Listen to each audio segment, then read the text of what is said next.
السلام عليكم ورحمة الله وبركاته. طلاب ثانوية عامة، يا رب تكونوا بخير. بإذن الله نكمل السلسلة اللي بدأناها، وهي مراجعات الثانوية العامة وإزاي تذاكر المواد وتتابع مع مين من المدرسين وتجيب الكتب وهكذا.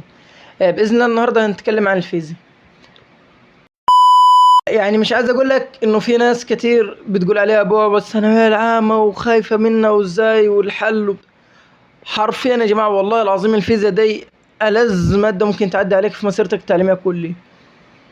يعني حرفيا انا لما كنت بكون في ماده واقفه معاي مثلا مش عارف احل فيه، حرفيا كنت بلجأ للفيزياء يعني.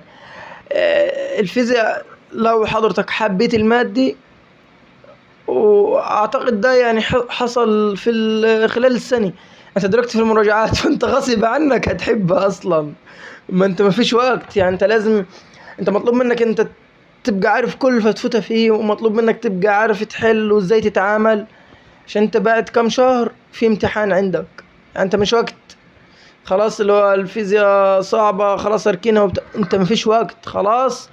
تحط نفسك في الامر الواقع. انت خلاص الفيزياء يا باشا لازم اللي هو انا لها. تمام. الفيزياء زي ما احنا عارفين ما تتقسم فرعين، حديثة وكهربية. هنبدأ بالحديثة. الحديثة حضرتك بادئ فيها متأخر، فكنت استنفذت أغلب طاقتك في الكهربي، فممكن في ناس منكم بدأت في الحديثة فقصرت شوية فيه. طب ازاي تعالج التقصير هذا في المراجعات؟ حضرتك في المراجعات ما ينفعش تعدي على فتفوتة واحدة إلا لما تكون عارف جت ازاي. فيش سؤال نظري يوقف معاك، أي سؤال يوقف لازم تكون عارف سببه وعارف إجابته. أنا أفضل إنك دلوقتي قبل ما تبدأ في المراجعة أصلا تعمل إيه؟ حضرتك تمسك الحديثة تراجع عليها مع نفسك قبل ما المدرس بتاعك يبدأ فيه. هي ممكن تضغط يوم أو اتنين بالكتير يعني، بس أنت تراجع عليها مثلا سطح كده. تمام. بعد كده تعمل إيه؟ بعد كده تبدأ تحل شوامل. أنت أوريدي الكهربية فارمها، تبدأ تحل شوامل. عشان الفيزياء ممكن تلاقي نفسك في الآخر الوقت ما سعفكش فيه.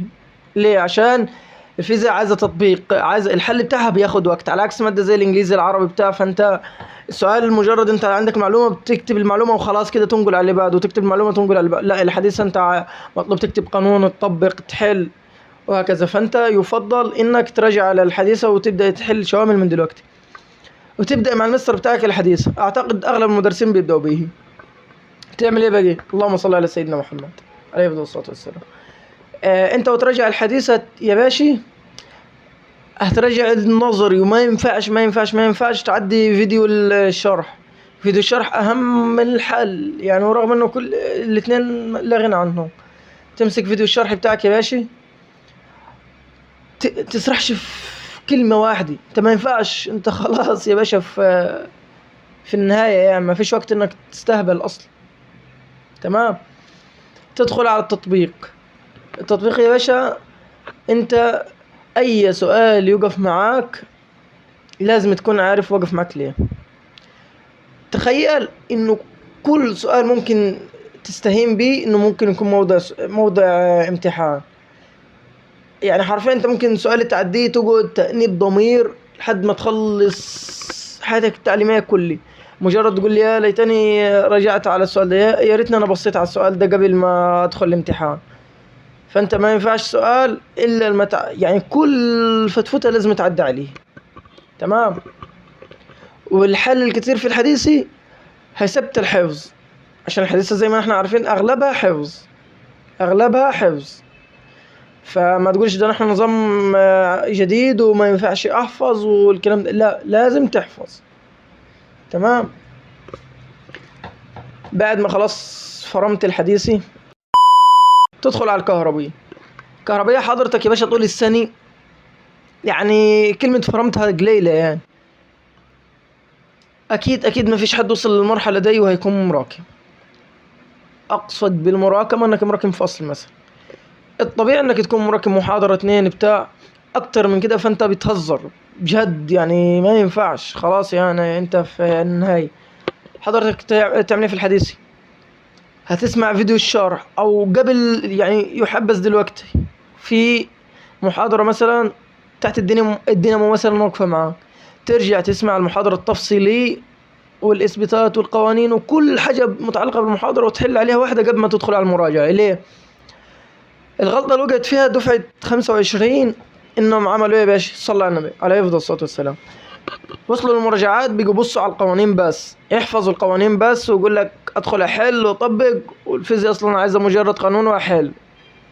ولا أقول لك ما تحفظش القانون مش هيكون موجود في كورس مفاهيم. دي الغلطة اللي غلطوها حرفيا. جات كمية أسئلة رهيبة على النظري، فأنت لازم تكون عارف. ما ينفعش تطلع من محاضرة إلا لما تكون عارف كل حاجة فيه، نظري وقوانين وكل حاجة. خلاص أنت سمعت المحاضرة بتاعتك وفهمت النظري تماما، ما ينفعش تفوت كلمة واحدة. والله ممكن حرفيا هيسألك بين السطور، فما ينفعش. تمام. تدخل على جزئية التطبيق. مستر عبد المعبود عامل كتابين، كتاب بتاعه وكتاب جريدة الجمهورية، بيحل على كل فصل 100 سؤال من كتابه و100 سؤال من جريدة الجمهورية. تمام. فانت تحل يعني في اتنين من الناس، حد معاه وقت وبتاع وفي حد ما معهوش وقت. اللي معاه وقت ده نعمله ايه؟ عايز يسمع يحل يسمع فيديو الشرح فيديو الحل. فانا بقول له لا، تحل وتشوف الاسئله اللي انت وقفت معاك بس هي اللي تسمع لها الحل.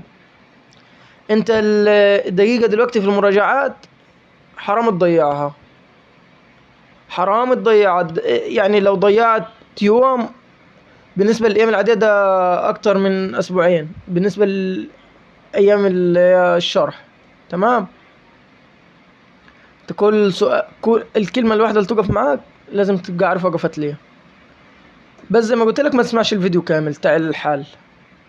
استغل ده في انك مثلا عندك وقت حل كتاب تاني. تمام. ده انت كده حليت كتاب رجعت على الحديثي، رجعت على الكهربي، تدخل على الشوامل بقى. الشوامل يا باشتني عايزة ايه؟ عايزة مراجعة تاني، تعيدي بسرعة بالنظر كده. ما انت خلاص رجعت، تعيد بالنظر كده على الفصول، تروح داخل على الشوامل. الشوامل أهم حاجة في الوقت دي التايمر.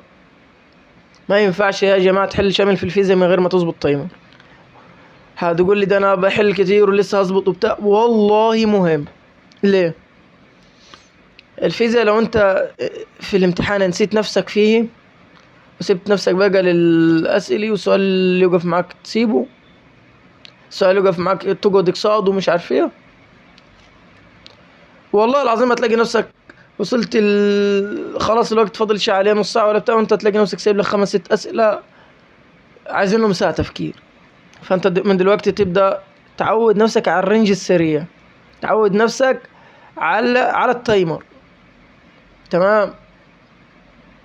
ويا جماعة حاول فكرة انك يعني مش بعد ما تخلص الامتحان شامل لازم تجري تبص على الإجابات. لا، حاول تعود نفسك اللي هي تتريث، يعني ممكن بعدها بساعة تبص عليها بتاع اللي هي، بحيث انك ما تجيش في امتحان اخر السنة تكون مخلص العربي لا قدر الله عندك غلطات، وانت رجعت وبتاع تيجي حرفيا ممكن ما تقدرش تكمل الامتحان اللي بعده لو انت قاعد تفكر فيه وغلطت ومش اوصل وكذا وكذا.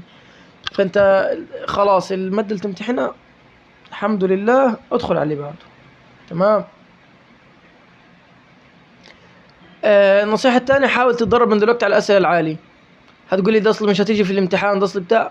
والله كان في أسئلة كلمة عالية قليلة عليها جت في امتحان 25، بس الحمد لله أنا كنت مثلا بحل طول السنة تفوق ولسان وهكذا، فأنا متعود على الأسئلة العالية، فكانتش عائق بالنسبة لي. وفي ناس منكم بيعلى مستوى لدرجة إنه ممكن تسيب المعلومات التافهة داي وتقول ده مش هتيجي في الامتحان، وحرفيا ممكن تجي في الامتحان ما تعرفش تحلي.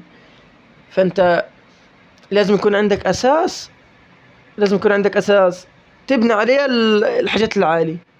تمام. يعني أنت ما يعني الأفكار العالية يعني تعود عليه، ما تقولش ده مش هتيجي ده كذا وغير كده، يعني لو انت بتاخد معاه مستر عبد المعبود فاوريدي معودك على الحاجات دي يعني. اتمنى اكون اني ما نسيتش حاجه لو اتكلمت عنها، وباذن الله لو في اي حاجه نسيت اذكرها ولا حاجه اكتبوا لي في الكومنتس، وباذن الله هرد عليكم. والسلام.